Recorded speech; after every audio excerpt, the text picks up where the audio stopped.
Do you know what really bothers me? Sony doesn't have a PlayStation mascot. Seriously, Microsoft has Master Chief, Nintendo has Mario, and Sony has nothing. Now, as always, before we go into the topic, let's go over a little history about Sony and its mascots. As far as I can remember, Sony always had a problem with mascots since the beginning of PS1.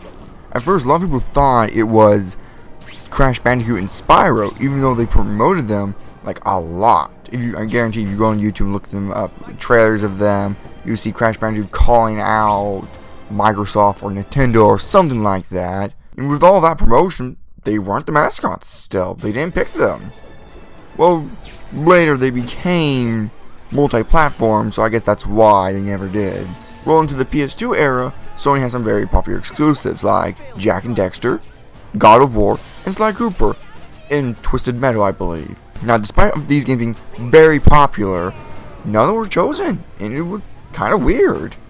Microsoft chose someone, Nintendo chose Mario, so what's the deal? So no mascot was still chosen for the PS2.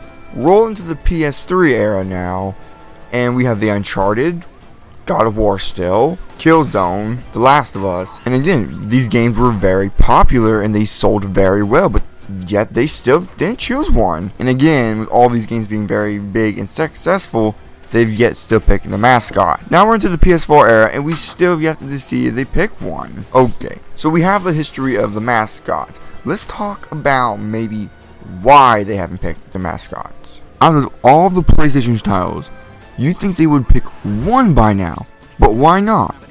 Well, let's go through each one and see why. Infamous Cole McGrath. Well, he's kind of dead. Killzone? Do they even have a main character? Twisted Metal? I don't think they want a psychopath clown representing their console. Little Big Planet? It's already the mascot of its own game. Jak and Daxter? Their series is over, unless Naughty Dog makes another one, please do. God of War? Isn't a bad choice, but the character is only interesting when he's angry. The only ones left is The Last of Us and Uncharted. Well, both games are very popular, but one has more sequels than the other, and it has more likable characters. So, The Last of Us is out, despite how great that game is. That just leaves us Uncharted's Nathan Drake. And he's the perfect candidate. He is a very likable character, and the Uncharted games is pretty much what sells the PlayStation. So why hasn't Sony made him their mascot? Could it be Sony doesn't like playing favors by picking a mascot? Discouraging the other developers? That's a possibility that I'm not going to rule out. However, they might be getting a mascot soon, and if you read the title of the video, then you know what I'm talking about. Spider-Man being a possible PlayStation mascot.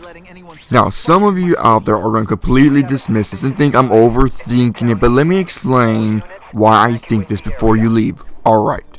So if you watch my previous videos about Sony might have the rights to the Spider-Man games and Sucker Punch might be making the next Spider-Man game, well, if all that is true, if that's true, wouldn't it make sense that Sony make Sucker Punch Spider-Man the PlayStation mascot?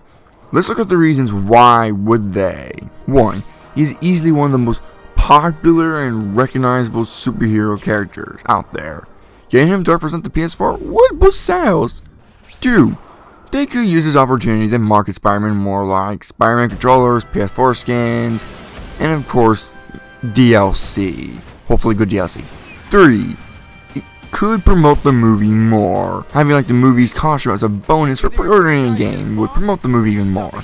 Okay, now Spider-Man is already the face of Marvel, so that could be a problem. But I don't think Marvel will have a problem with that, because they could make action figures, posters, etc. based on video games. But I'm pretty sure they would do that anyways. Now remember guys, this is only an if and a predictions of what could possibly happen if it is true that Sony does have the rights and Sucker Punch is making the Spider-Man game. And remember, the game would have to be critically praised and sell millions of copies, and fans must love it. Alright, that's just my thoughts, and remember, this is just a prediction, not a fact. Well, that's it for now, and as always, I'll leave one question for you guys to discuss down below. Would it be okay if Spider-Man was the mascot, or would you prefer it was an original PlayStation character instead? If you guys like to hear my thoughts and ideas, why not hit the subscribe button and like the video as well. If you guys like me to discuss another topic, put it down in below in the comments. I might make a video of it and mention you in the video. See ya!